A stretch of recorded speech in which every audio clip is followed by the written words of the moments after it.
Radius की। अब एक काम करते हैं, चलो इसका सपोज हमने क्यूब कर लिया, take a cube of this equation, so it will become r cube equals to r not cube into a। अब मैंने क्या किया, सपोज दोनों साइड मैंने 4/3 पाई मल्टीप्लाई किया, 4/3 पाई दोनों साइड एडजस्ट किया, तो मुझे मिलेगा 4/3 pi r cube is equal to 4/3 pi r0 cube into a। अभी क्यों किया आपको समझ में आ रहा होगा, ये तो एक्चुअली में 4/3 पाई r क्यूब निकाला, मतलब ये एक्चुअली में वॉल्यूम है इस न्यूक्लियस का, it's a volume of this nucleus.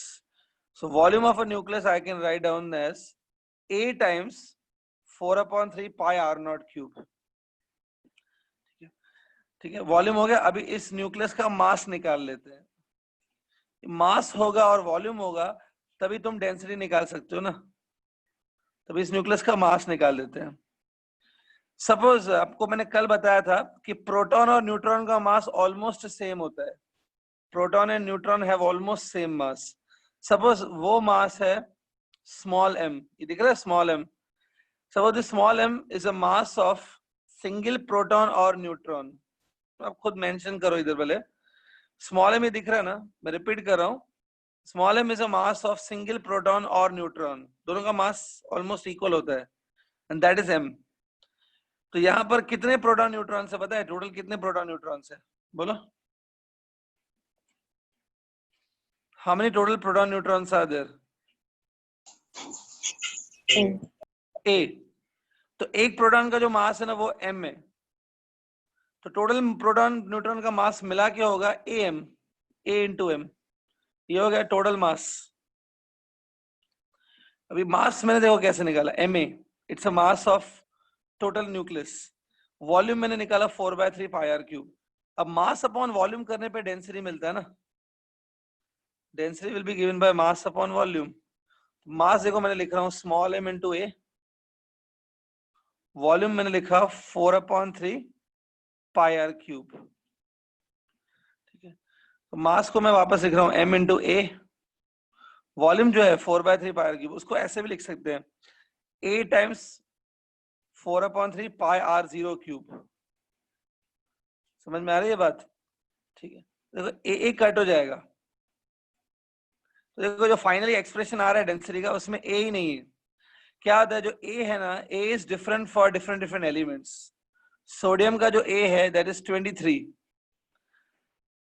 है ना, पोटेशियम जो है, पोटेशियम का जो a है इट इज 40।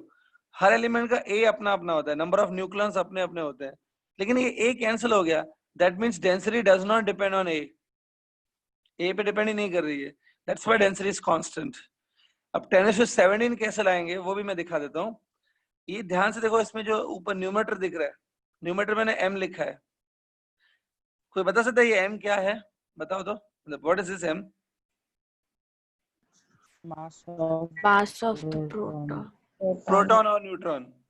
कल मैंने बताया था ना मास ऑफ प्रोटॉन न्यूट्रॉन, उसका पावर कितना था, व्हाट इज 10 पावर, याद करो। Minus 27. 1.67 into 10⁻27 kg. 10⁻27 था, राइट? तो मुझे खाली पावर में इंटरेस्ट है, वो 1 पॉइंट तो छोड़ दो, पावर 10⁻27 था। ये जो मास है ना, it will be in 10⁻27, power just मैं लिख रहा हूँ, मैं रियली पूरा सॉल्व थोड़ी करने वाला हूँ, जस्ट पावर पे ध्यान देंगे। नीचे 4/3 पाई को छोड़ दो, वो तो एक नंबर है, यहाँ पे r0 है। कल मैंने आपको r0 की भी वैल्यू बताई थी, r0 10⁻−15 था, याद करो, जिसको हमने 1 फर्मी भी बोला था, 1 फर्मी। तो 10⁻−15 में होता है r0, तो यहाँ पे r0 का क्यूब है, ये कितना होगा? -45. 10⁻45 हो जाएगा। r0 जो है वो 10⁻15 है, ऊपर 3 पावर है। अभी 10⁻45 को आप ऊपर ले लो, इट बिकम 10⁻+45, 10⁻+45 एंड 10⁻−27 सॉल्व करो, 10:18 आ जाएगा। तो डेंसिटी देखो अप्रोक्सीमेटली 10:18 आ रही है। साथ में जो नंबर्स होंगे, ये तो पावर है खाली, इसके साथ नंबर्स भी होंगे, डेसिमल को एडजस्ट करने पर 10⁻17 आ जाता है। तो 18 के आसपास देखो ला दिया मैंने, this is a nuclear density. बात समझ में आई? तो ये प्रूफ तो कोई काम का नहीं है, मतलब क्योंकि एग्जाम में नहीं आएगा, क्योंकि टेक्स्ट बुक में नहीं है लेकिन एक होता है ना नॉलेज, उसको चाहिए तो लिख लो भले, ठीक है।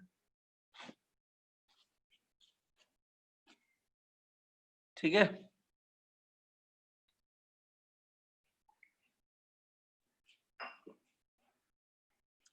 मेंशन कर लो कि स्मॉल m जो है it's a mass of a nucleon.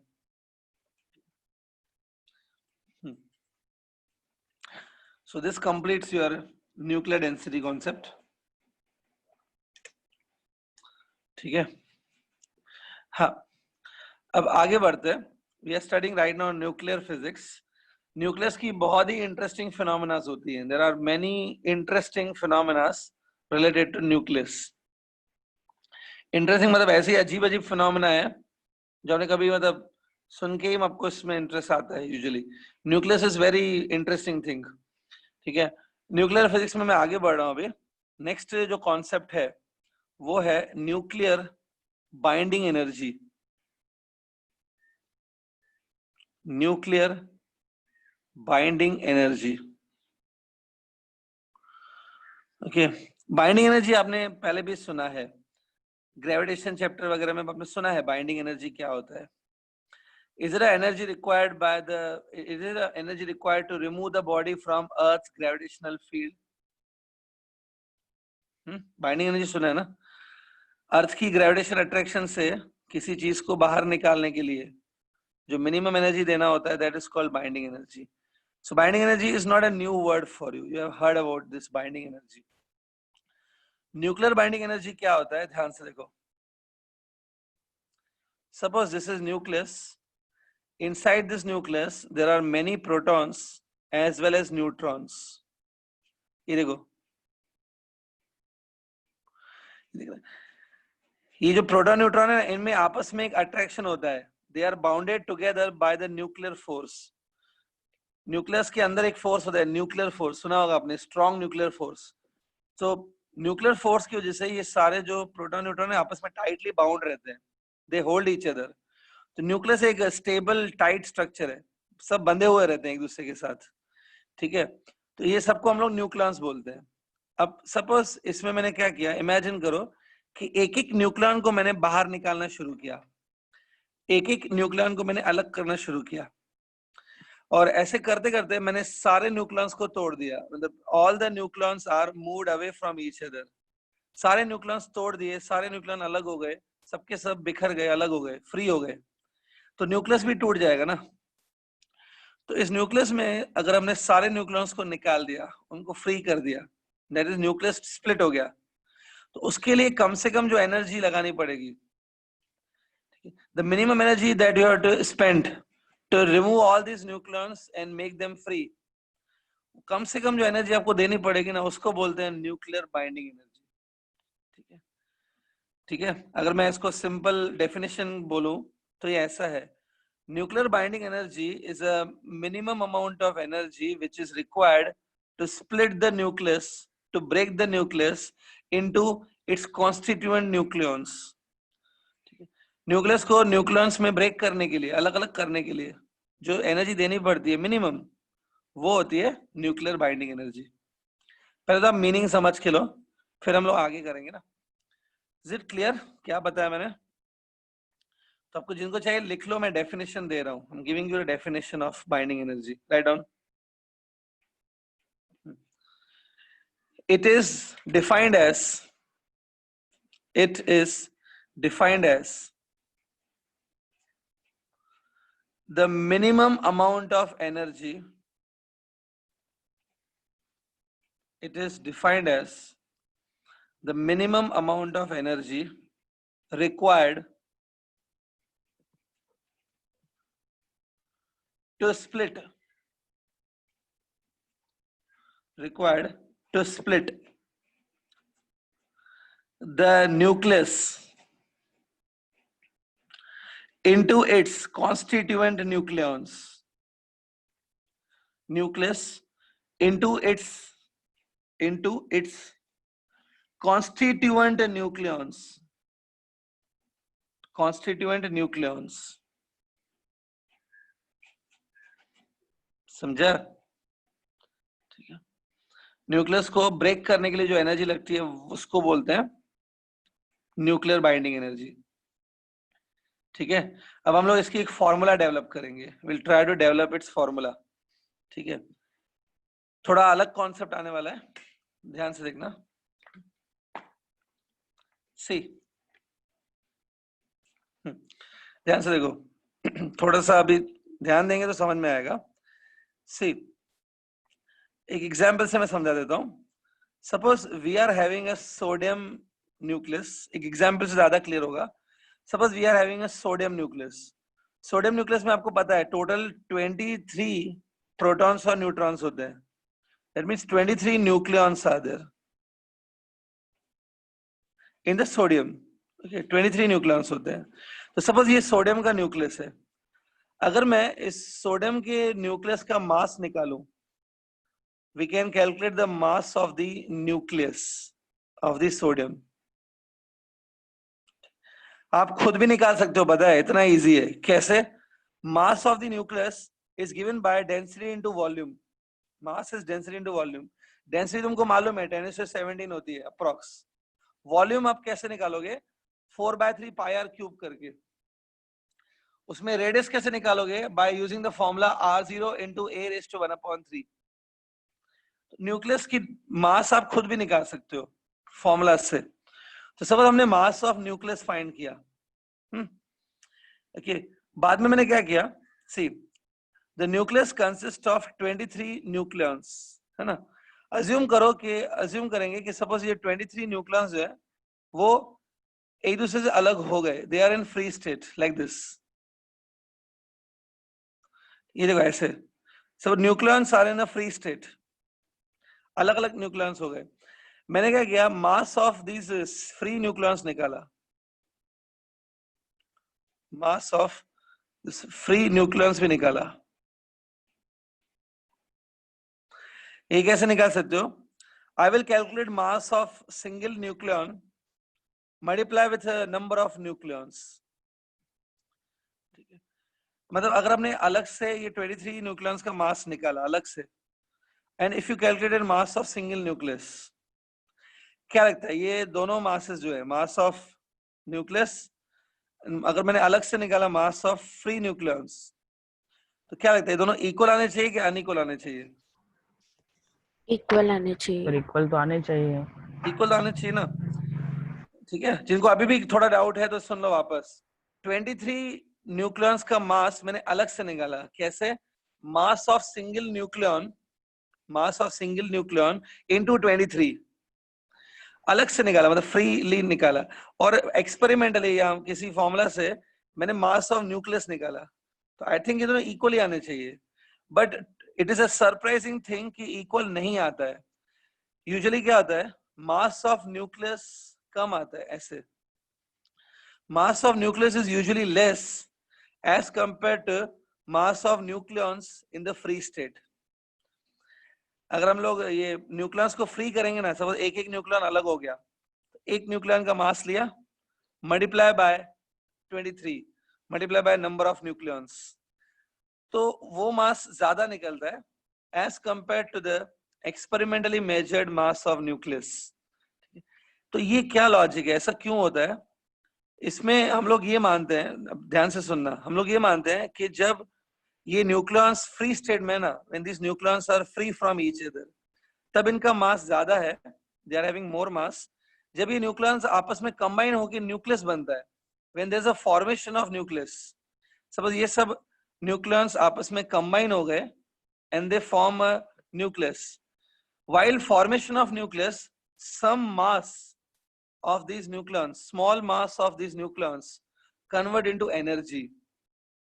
जब ये न्यूक्लियॉन्स आपस में कंबाइन होके न्यूक्लियस फॉर्म होता है, when there is a formation of nucleus, while formation some small mass of this nucleons, कुछ मास जो है ना न्यूक्लियॉन्स का, वो एनर्जी में कन्वर्ट हो जाता है और वो एनर्जी रिलीज हो जाती है। ठीक है, तो इसलिए जो न्यूक्लियस बनता है ना उसमें थोड़ा सा कम मास होता है, क्योंकि some mass has converted into energy और वो लॉस हो जाता है। ठीक है, तो while formation of the nucleus some energy is lost, some mass is lost, sorry, some mass is lost in the form of energy. आपने ये सुना है कि मास और एनर्जी एक दूसरे में कन्वर्ट हो सकते हैं, ये आइंस्टाइन ने बताया था सबसे पहले. मास can be converted into energy also, energy mass conversion होता है. तो यहाँ पर वही होने वाला है न्यूक्लियर में. तो जब ये 23 प्रोटॉन न्यूट्रॉन्स मिलते हैं ना, क्या बनता है? न्यूक्लियस बनता है. उसमें कुछ मास लॉस हो जाता है. ठीक है, थोड़ा अजीब फिनोमेना है. Some mass is lost in the form of what? Energy. ठीक है, ये मैं आपको लिखवा दूंगा, don't worry, I will give it in statement. पहले खाली कंप्लीट करने दो. तो एक बात बताओ, see this diagram that I am drawing. ये जो डायग्राम मैं बना रहा हूं उसको ध्यान से देखो. ये सपोज फ्री न्यूक्लियॉन्स है, फ्री न्यूक्लियॉन्स. ठीक है, ये जब आपस में ऐड होके, आपस में मर्ज होके एक न्यूक्लियस बनाते हैं, ऐसा. दिस कन्वर्ट्स इनटू दिस, ये हो गया न्यूक्लियस. तो मैंने क्या बताया, इस पूरे प्रोसेस में जब ये इसमें कन्वर्ट होते हैं ऐसे, इस पूरे प्रोसेस में कुछ मास लॉस हो जाता है and that mass converts into energy, है ना. वो जो मास लॉस होता है ना, उस मास को हम लोग बोलते हैं mass defect, that we call as mass defect. ठीक है, mass defect is a defect of mass, means it's a difference in the mass of nucleus and the free nucleons. जो mass loss हो जाता है उसको mass defect कहते हैं, और वो किस में कन्वर्ट हो जाता है? एनर्जी में. so energy will be released in this process ना, एनर्जी रिलीज होगा. केमिस्ट्री की लैंग्वेज में बोलूं तो इज इट एक्सोथर्मिक रिएक्शन ना, ये एक्सोथर्मिक प्रोसेस हो गया ना, एनर्जी रिलीज हो रही है इसमें. ठीक है, तो एक बार न्यूक्लियस फॉर्म हो गया. ठीक है, अब ध्यान से सुनो, ये चीज रिवर्सिबल है, दिस इज रिवर्सिबल. जब हम लोग वापस यहां से यहां जाएंगे, if I go from here to here, मतलब वापस न्यूक्लियस को ब्रेक करके ऐसे स्प्लिट किया, तो ये रिवर्सिबल प्रोसेस है. वापस अगर ब्रेक किया तो उसमें एनर्जी रिलीज नहीं होगी, इनफैक्ट एनर्जी सप्लाई करनी पड़ेगी ना. वाइल, ध्यान से ये देखो स्क्रीन पे, while going from this side to this side, energy was released. So while coming back, energy will be released or it will be absorbed? What do you feel? Will be absorbed. हाँ, logical है. यहाँ से यहाँ जाने के time पे energy release हुआ, तो रिटर्न आने के टाइम पे उतना ही एनर्जी वापस आपको देना पड़ेगा, तब जाके रिवर्स होगा ना. सो ध्यान से देखो, when the nucleons combine with each other to form nucleus, energy is released. So similarly, when the nucleus again splits into nucleons, for that energy has to be supplied. और उसी एनर्जी को आप binding energy बोलते हो ना, the energy required to break the nucleus into its nucleons, that is called binding energy. तो जो energy आपको सप्लाई करनी पड़ेगी, that will be binding energy, right?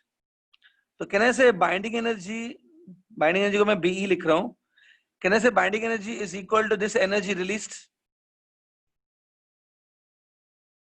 जितना एनर्जी रिलीज हुआ उतना ही वापस सप्लाई करना पड़ेगा, और जो एनर्जी सप्लाई करना पड़ेगा उसी को बाइंडिंग एनर्जी बोलते हैं. तो binding energy is equal to the energy which was released in this process. ठीक है, क्लियर? हाँ. सबसे पहले अभी देखो, ये बाइंडिंग एनर्जी का फॉर्मूला कैसे बनाएंगे. सबसे पहले ये जो मास डिफेक्ट मैंने बताया ना आपको, I told you about mass defect. सबसे पहले हम लोग मास डिफेक्ट कैलकुलेट करेंगे. It's very easy, will calculate mass defect. Mass defect is denoted by the symbol delta M.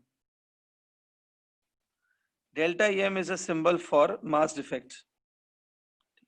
ठीक है, मास डिफेक्ट कैसे निकलेगा वापस बताओ आप लोग.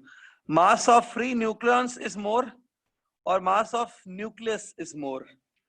Free nucleons. Free nucleons is more. So एक बात बताओ, अगर मैं मास ऑफ फ्री न्यूक्लियॉन्स लेकर उसमें से मास ऑफ न्यूक्लियस सब्ट्रैक्ट कर दूं, if I subtract the mass of nucleus from mass of free nucleons, I will get the mass defect ना. जो बीच में मास लॉस हुआ वो मिल जाएगा. तो देखो मास डिफेक्ट कैसे मिलेगा, ऐसे मिलेगा. देखो, मास ऑफ फ्री न्यूक्लियॉन्स है ना, minus mass of combined nucleus मतलब मास ऑफ न्यूक्लियस। थोड़ा कॉमन सेंस लगाओ। मैं कब से बोलता आता हूँ कि फिजिक्स है ना, तो कब तब आएगा जब आप कॉमन सेंस लगाओगे। कॉमन सेंस इज कॉमन ना, हर एक के पास होता है, it's common sense. Common sense लगाओ, ये बात समझ में आने लगेगी। सारे न्यूक्लियॉन्स का जो टोटल मास है, अलग अलग न्यूक्लियॉन्स का, उसमें से न्यूक्लियस का मास हटा दो, आपको बीच में जो लॉस हुआ मास वो मिल जाएगा ना, मास इफेक्ट। ठीक है, अब देखो मास ऑफ फ्री न्यूक्लियॉन्स कैसे निकालेंगे। देखो ये देखो मैंने एमपी लिखा है, एमपी। एमपी मतलब मास ऑफ प्रोटॉन। ठीक है, एमपी मतलब मास ऑफ प्रोटॉन। सपोज हमारे पास जेड प्रोटॉन्स हैं, there are total Z free protons, तो टोटल मास होगा जेड एमपी। ये प्रोटॉन्स का मास हो गया, फ्री प्रोटॉन्स का। अच्छा ये देखो अभी mn, mn मतलब मास ऑफ न्यूट्रॉन्स। ये mn दिख रहा है, it's a mass of neutrons. अब न्यूट्रॉन्स कितने होते हैं, neutrons are equal to a minus Z. a minus Z is a number of neutrons. समझ में आ रहा है? a is a, a is total number ना, टोटल नंबर में से z सब्ट्रैक्ट कर दिया, z is a protons, total में से प्रोटॉन सब्ट्रैक्ट कर दिया तो न्यूट्रॉन से बचे ना। तो टोटल नंबर ऑफ न्यूट्रॉन्स कितने होते हैं, a minus Z in any nucleus. इन दोनों को प्लस करो। देखो तो मैंने देखो इंडिविजुअली प्रोटॉन्स का मास लिया, इंडिविजुअली न्यूट्रॉन्स का मास लिया, तो this is a mass of free nucleons. अब मास ऑफ जो न्यूक्लियस है, मास ऑफ न्यूक्लियस, उसको मैं ऐसे लिखता हूं m। m is a experimentally measured total mass of nucleus, it's total mass of nucleus। ये ऐसे सब्ट्रैक्ट करेंगे, so this become the formula for mass defect ना, डेल्टा em। हाँ अब थोड़ा कुछ आप लोग बताओ, ये जो डेल्टा एम है, डेल्टा एम मतलब मास डिफेक्ट, मतलब वो मास जो लॉस हो गया, ये मास कहाँ जाता है, मतलब अल्टीमेटली इस मास का क्या होता है, एनर्जी में एनर्जी कन्वर्ट बन होता जाता है। है। एनर्जी में कन्वर्ट होता है। तो अब इससे हम लोग निकाल सकते हैं कि कितना एनर्जी रिलीज हुआ ना, तो कितना एनर्जी निकला। उसके लिए आइंस्टाइन ने आपको एक फॉर्मूला दी है, the energy which will be released E, it is given by mc square.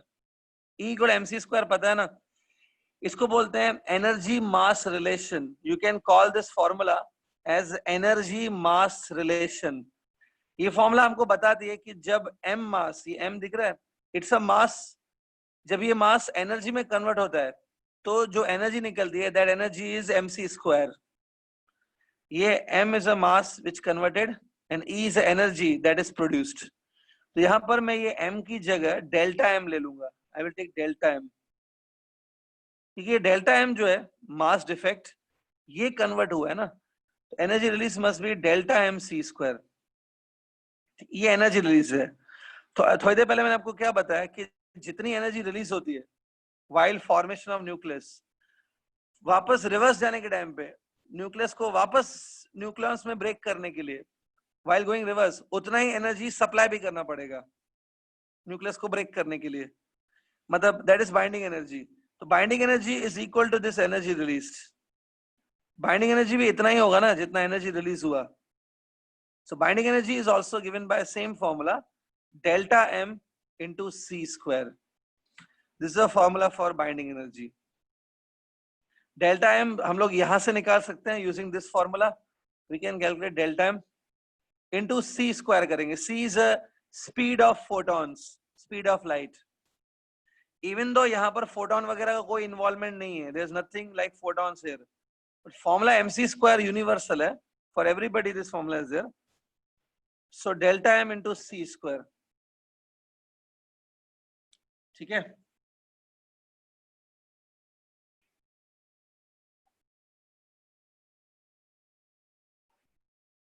Clear. तो जब भी मास एनर्जी में कन्वर्ट होता है, that energy is given by mc square. This is a formula for binding energy, delta m into c square, where delta m is this much. ठीक है, clear. यहां तक अगर कुछ कंफ्यूजन है ना, कोई चीज आपको रिपीट चाहिए कि सर ये अभी भी थोड़ा क्लियर नहीं है, but you want make it clear, you can ask, no problem. मैं इसको और थोड़ा स्लोली समझा दूंगा। कोई ऐसी चीज जो अनक्लियर है अभी भी यहाँ पर? न्यूक्लियस पार्ट जो है थोड़ा सा कंफ्यूजिंग होता है because it's very new for you. Sir वो न्यूक्लियस सब टूटने के बाद बढ़ जाता है। न्यूक्लियस क्या बोल रहे हो सर जो मेन न्यूक्लियस है वो जब क्या न्यूक्लियॉन्स में स्प्लिट अप तो होता स्प्लिट है होते हैं। हाँ तो वो सारे का मास बढ़ जाता है ना।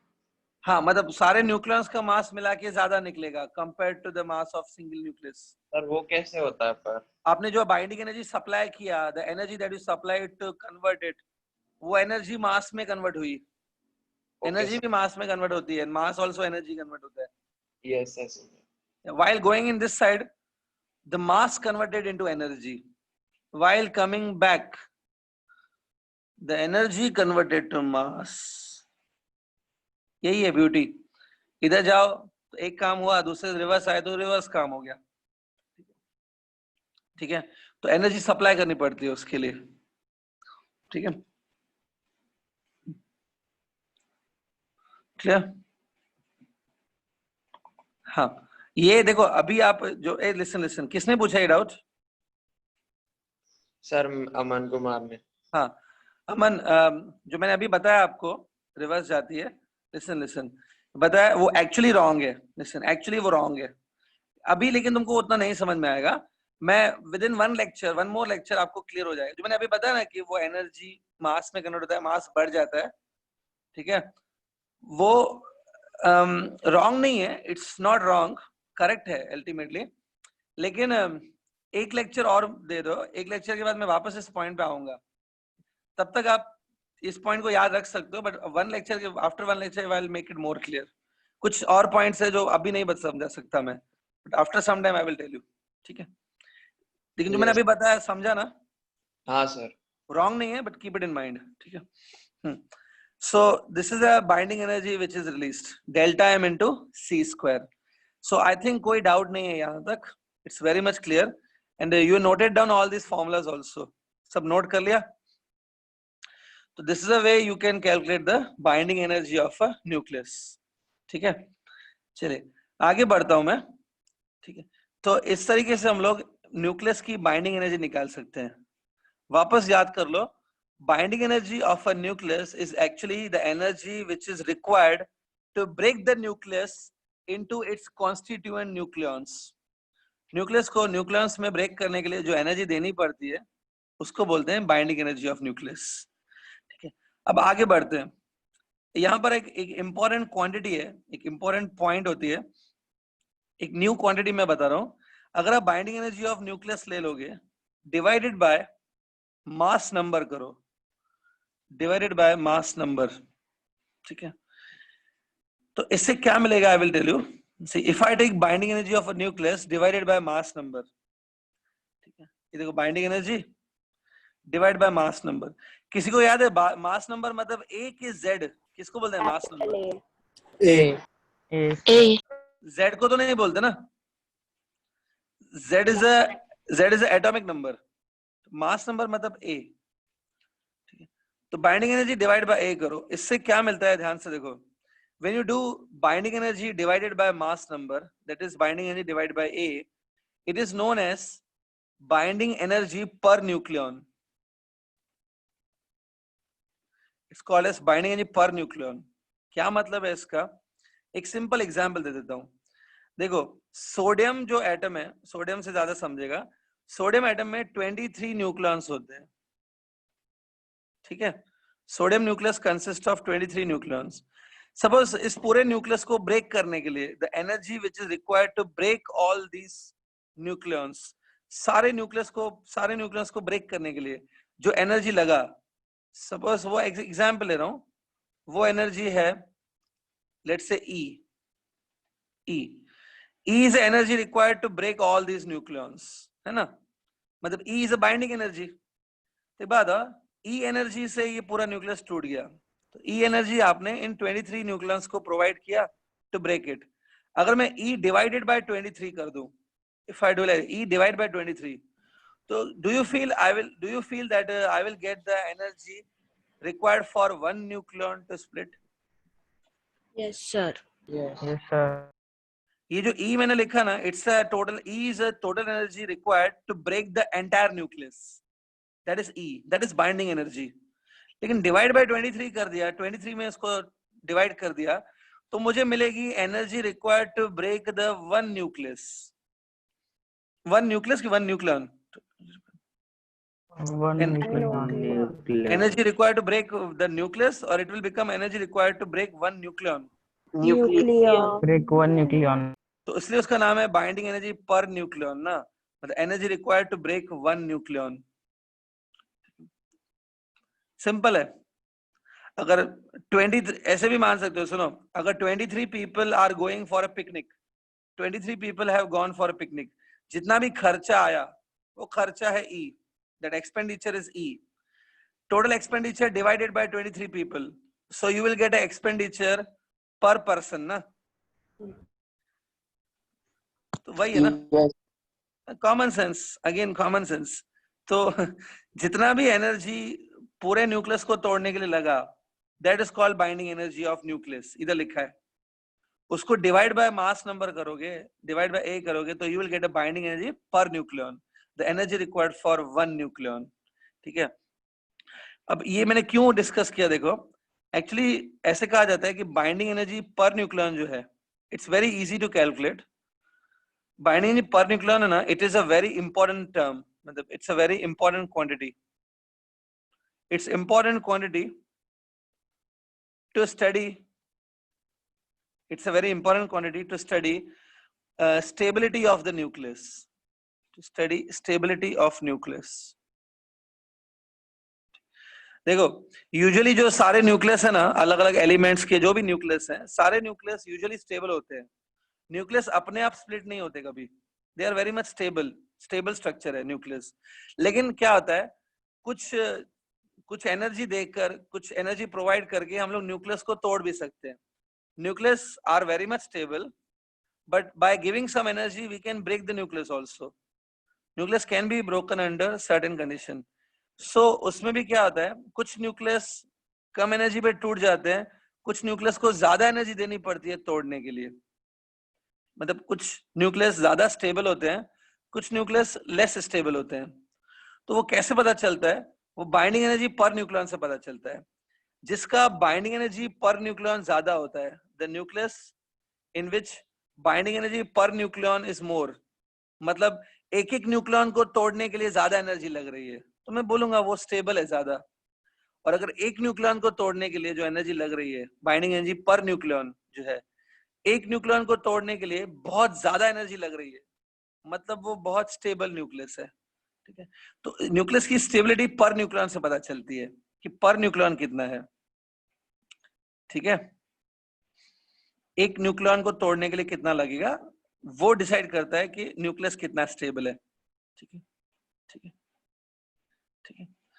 Clear. So binding energy per nucleon decides that how much is the stability of the nucleus. ठीक है.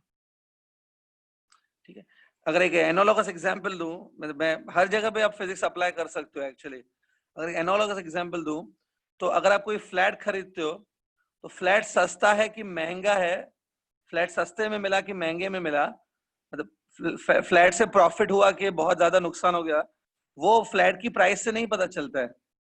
वो तो आप जितना बड़ा फ्लैट लेंगे उतनी बड़ी प्राइस होगी, जितना छोटा फ्लैट लोगे उतनी छोटी प्राइस होगी. लेकिन महंगा पड़ा कि सस्ता पड़ा फ्लैट, वो पर स्क्वायर फीट से पता चलता है. फ्लैट का 1 स्क्वायर फीट अगर कम में मिला, फ्लैट सस्ता है. फ्लैट का 1 स्क्वायर फीट ज्यादा मिला, मतलब फ्लैट महंगा है. फिर पर स्क्वायर फीट से पता चलता है फ्लैट महंगा पड़ा कि सस्ता पड़ा, एक्चुअली पर स्क्वायर फीट से. तो वैसे ही यहाँ पे भी पर न्यूक्लियन से पता चलता है कि वो ज्यादा स्टेबल है कि कम स्टेबल है. ठीक है. So total binding energy is not important, binding energy per nucleon is more important. ठीक है. क्लियर. तो ये पॉइंट लिख लेना अगर आपको चाहिए तो. Binding energy per nucleon is a important factor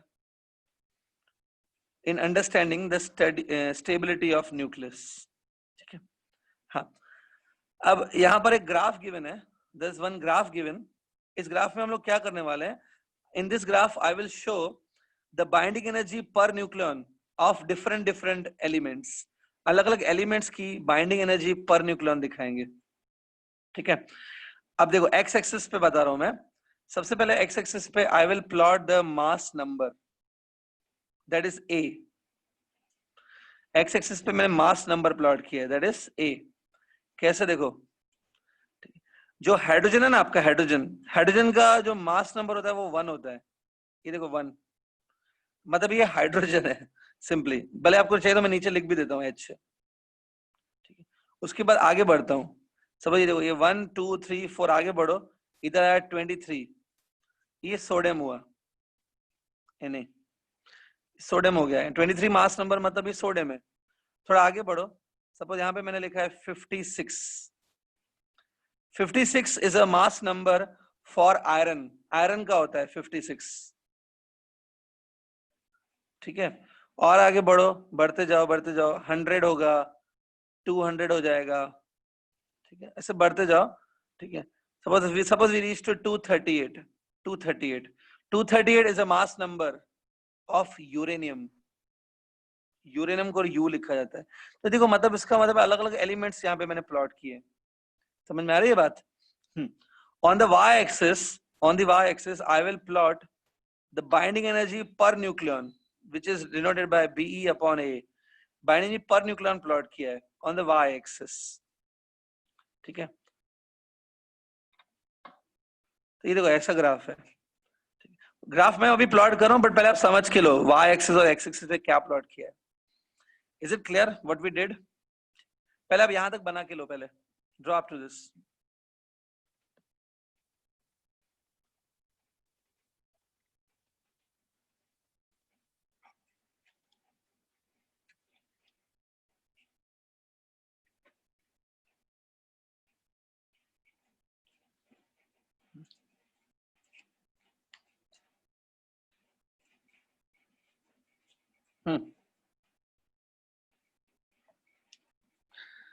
कल मैंने आपको कहा था कि थोड़ा सा पढ़ के भी आओ न्यूक्लियस पार्ट।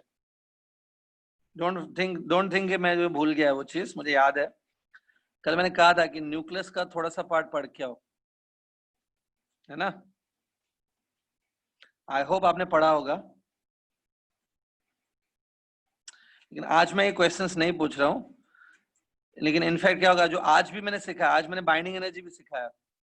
बाइंडिंग एनर्जी मिला के आज जो भी करा है वो भी करके कल मैं डेफिनेटली पूछूंगा आपसे। मैं भी बता देता हूँ वो चीज। Tomorrow definitely I will ask the questions answers, लेकिन उसमें आज का टॉपिक भी इंक्लूड हो जाएगा। ठीक है, तो जिन्होंने कल पढ़ लिया है इट्स वेरी गुड, आपने कल का पढ़ लिया है। आज सिर्फ जो आज का है वो पढ़ लेना, कल मैं दोनों कंबाइन करके पूछूंगा। ठीक है, न्यूक्लियस एक इंपॉर्टेंट टॉपिक है, आना चाहिए एक स्टूडेंट को। ठीक है, तो आपने अभी एक्स एक्सिस और वाई एक्सिस बना लिया। Now I am plotting the graph. मैं ग्राफ बना रहा हूं अभी। ओके, सीधे ग्राफ। पहले ड्रॉ करने की नीड नहीं है, पहले आप अच्छे से देख लो ग्राफ को। No need to draw.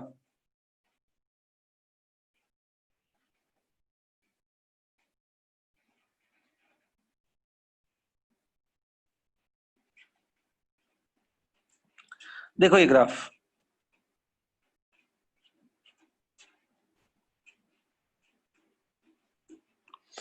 इसमें जो सबसे हाईएस्ट पॉइंट दिख रहा है ना, ये पीक दिख रहा है ना, ये पीक 56 पे आना चाहिए।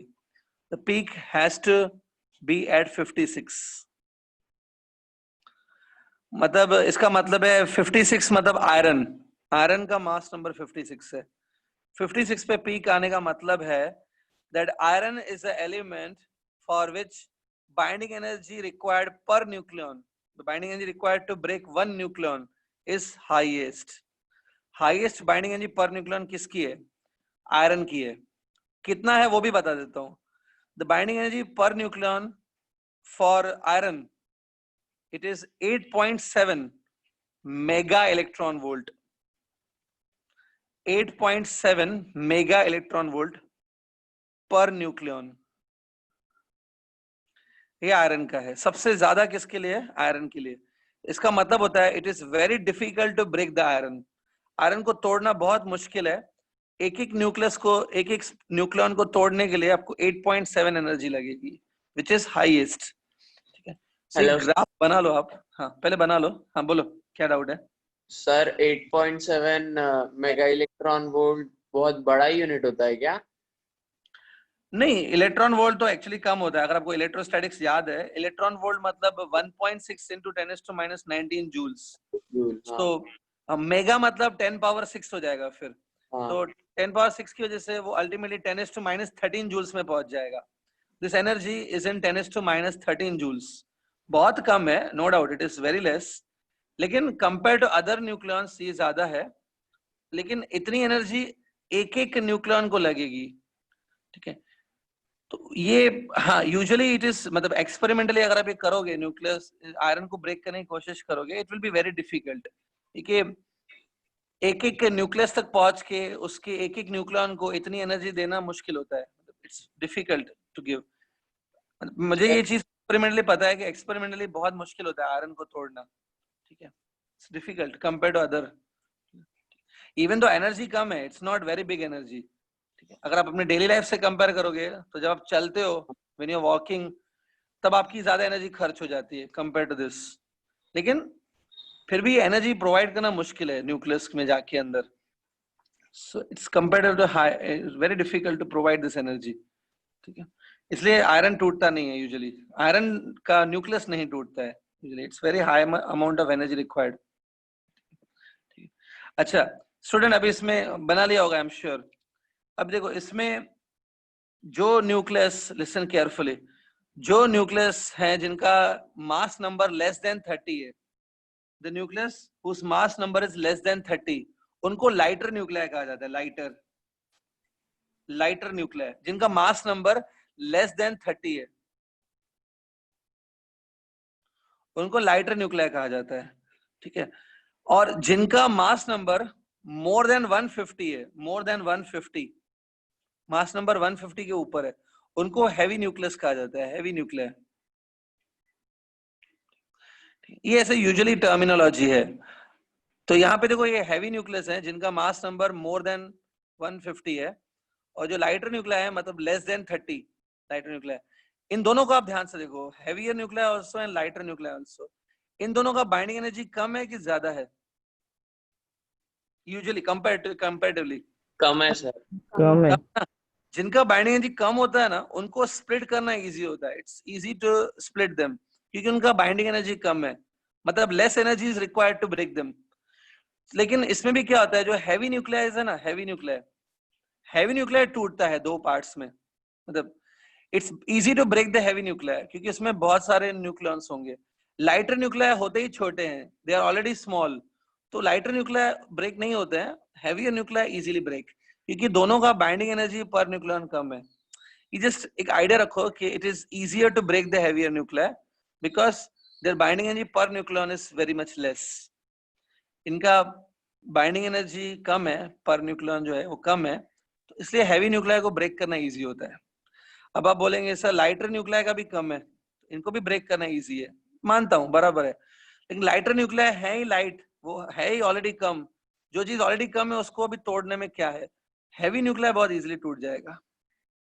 ठीक है, जो बड़ी चीज होती है ना, जिसमें बहुत सारी चीजें अंदर बनाई हुई है, बहुत बड़ी चीज है, वो तोड़ना आसान होगा, जो चीज है ही छोटी वो क्या टूटेगी। ठीक है, वैसा कुछ है। लाइटर न्यूक्लियर यूजुअली नहीं टूटते हैं, हैवियर न्यूक्लियर ब्रेक होते हैं, जिसको आप बोलते हो न्यूक्लियर फिशन। आपने सुना होगा न्यूक्लियर फिशन।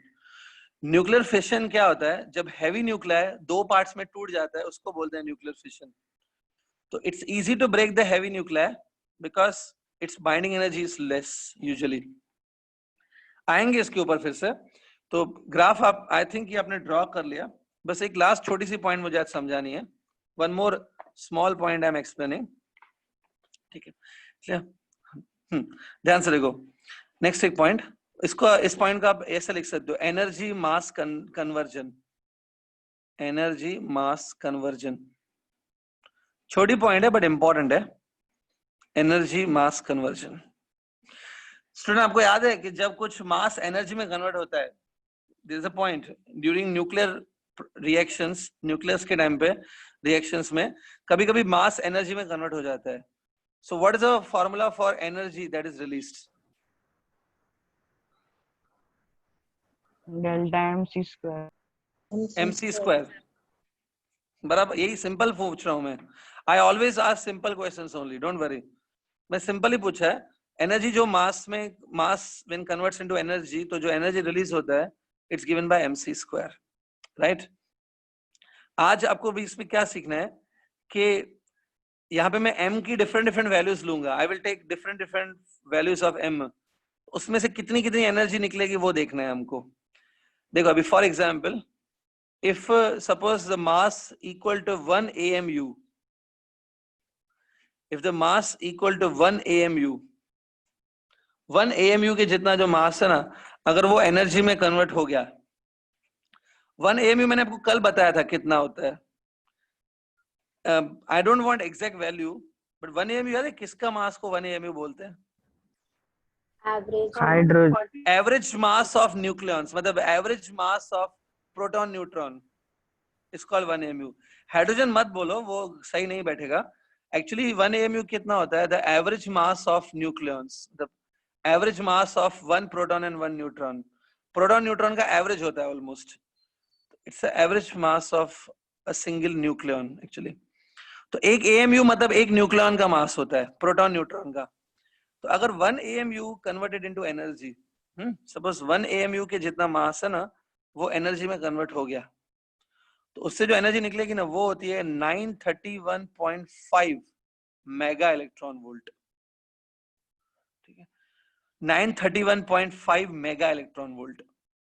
ठीक है, मतलब हम लोग इसको ऐसे बोलते हैं that 1 AMU is equivalent to 931.5 mega electron volt. इसको ये ऐसे ही बोला जाता है, 1 AMU is equivalent to 931.5 mega electron volt. ठीक है, ठीक है, मतलब अगर आपके पास एक AMU का मास है, you are having 1 AMU mass, it is as good as 931 mega electron volt of energy, क्योंकि उसमें से आप निकाल सकते हो इतनी एनर्जी. ठीक है, अब ये तो 1 AMU हो गया. 1 AMU मतलब मास ऑफ प्रोटॉन के जितना. अगर मास हम लोग ले लें equal to mass of 1 electron, एक इलेक्ट्रॉन का जो मास होता है उतना मास अगर एनर्जी में कन्वर्ट हो जाए, the mass equal to mass of electron, that much mass converted into energy, तो उससे जो एनर्जी निकलती है ना वो 0. हाँ, क्या हुआ?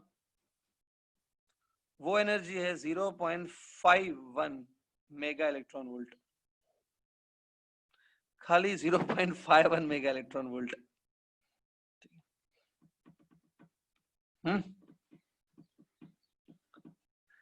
कितनी एनर्जी निकलेगी? 0.51 मेगा इलेक्ट्रॉन वोल्ट. अब यूजुअली ये नंबर्स तो इन नंबर्स को मैं प्रूफ तो नहीं करूंगा, मतलब इनका कोई प्रूफ वगैरह को नीड तो नहीं है. एक लॉजिक समझा देता हूँ इन नंबर्स के पीछे, इनके पीछे में लॉजिक भी है. आपको इसमें दिख रहा है 931 जो है ना वो बड़ा है compare to 0.5. 931 is bigger than 0.5, है ना. अगर आप ये फाइंड करोगे ना कि 931 कितना बड़ा है 0.5 से, सो 931 is 1800 times bigger than 0.5. ठीक है, 1800 into 0.5 करोगे ना तो आपका 900 आएगा ना.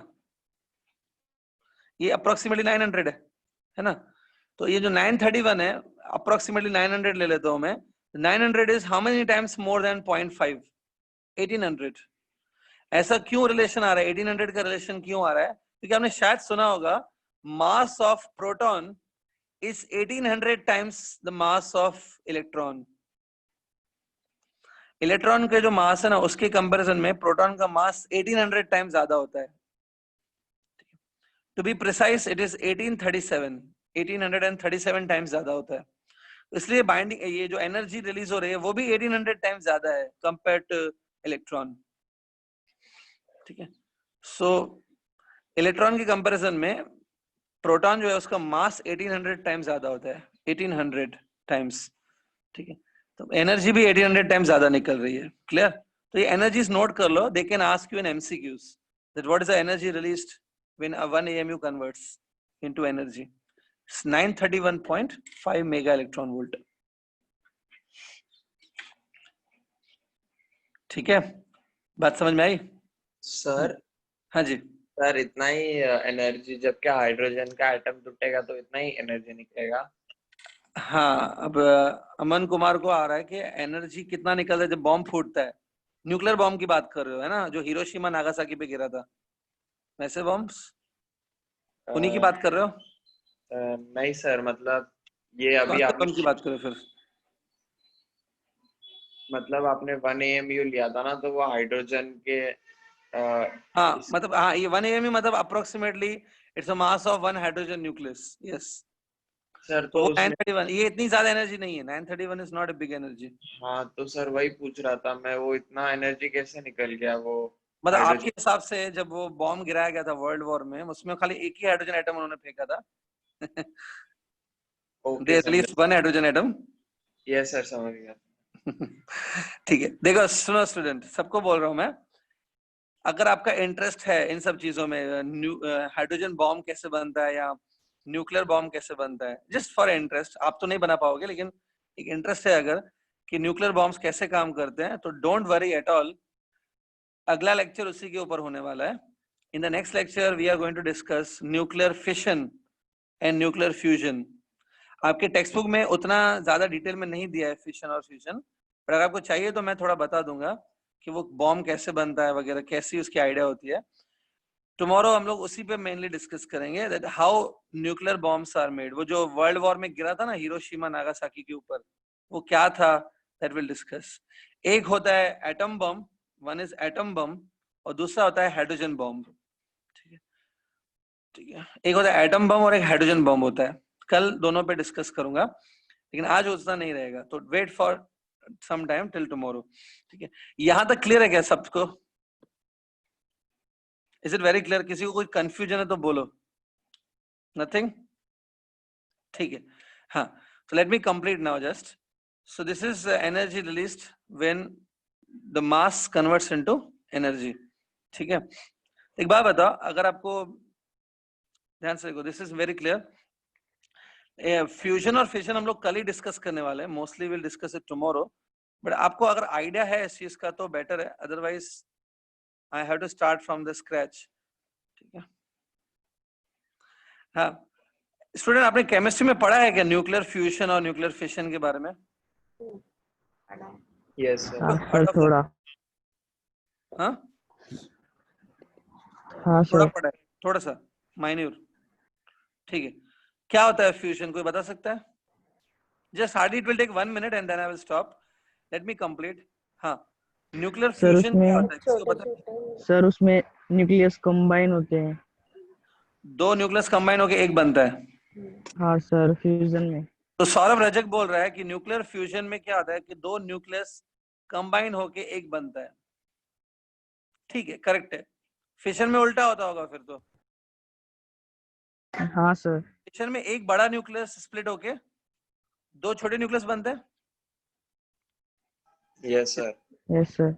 हाँ करेक्ट है, डोंट वरी। यस स्टूडेंट, आपको ये थोड़ा पता होना चाहिए, फ्यूजन में दो न्यूक्लियस कंबाइन होके एक बनता है और फिशन में एक न्यूक्लियस स्प्लिट होके दो बनते हैं।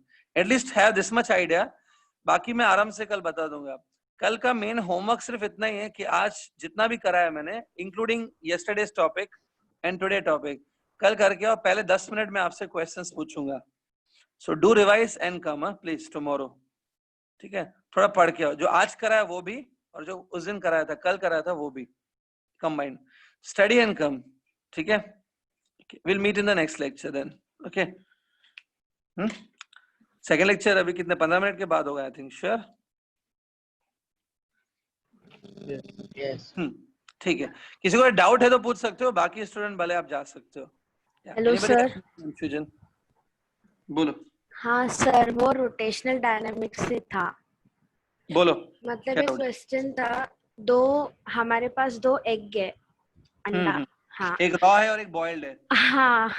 फिर क्या करना? Ratio between the moment of inertia of raw egg and that of the half boiled egg about a central axis is हाँ, खाली वो लेस देन 1 है रेशियो की मोर देन 1 है वही फाइंड करना होगा ना। हाँ देखो अगर कुछ समझना है तो यहाँ पे देख लो, मैं समझा देता हूँ। सपोज ये रॉ एग है, ठीक है, और ये बॉइल्ड एग है, दोनों में डिफरेंस पता है ना, मतलब अंदर से क्या डिफरेंस होता है पता है ना। Half boiled.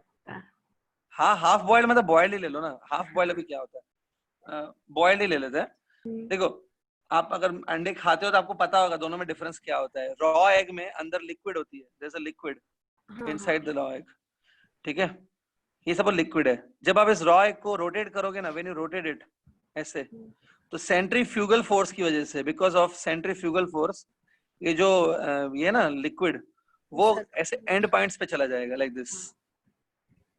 मतलब जो रॉ एग का जो मोस्टली मास होता है ना, mass is in the form of liquid, वो लिक्विड पूरा एक्सिस से अवे चली जाएगी कि टुवर्ड्स एक्सिस चली जाएगी, क्या लगता है रॉ एग को घुमाने पे?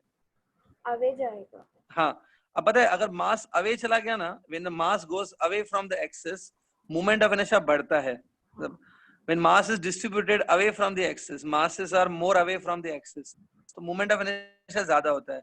अच्छा, बॉइल्ड एग का ले लेते हैं, सपोज बॉइल्ड एग ले लिया। Boiled egg is a semi solid, आपको पता है बॉइल्ड एग मतलब वो सेमी सॉलिड है, वो कोलाइडल सॉल्यूशन है वो, उसमें मास लिक्विड फॉर्म में नहीं होता है, सॉलिड फॉर्म में होता है ऐसे। मतलब mass is not spread on the corners, mass is very much inside also, mass is uniformly distributed everywhere. तो किस में आपको रॉ एग और बॉइल्ड एग, ध्यान से देखो, किस में लग रहा है कि मास ज्यादा अवे है एक्सिस से? रॉ एग में। तो इसकी मूवमेंट ऑफ इनर्शिया ज्यादा होगी। तो रॉ एग की जो मूवमेंट ऑफ इनर्शिया है उसको मैं I1 ले लेता हूँ, बॉइल्ड एग की जो मूवमेंट ऑफ इनर्शिया है उसको मैं I2 ले लेता हूँ। I1 I2 में से कौन ज्यादा होगा? I1। ऐसे ले लूं मैं सिंबल।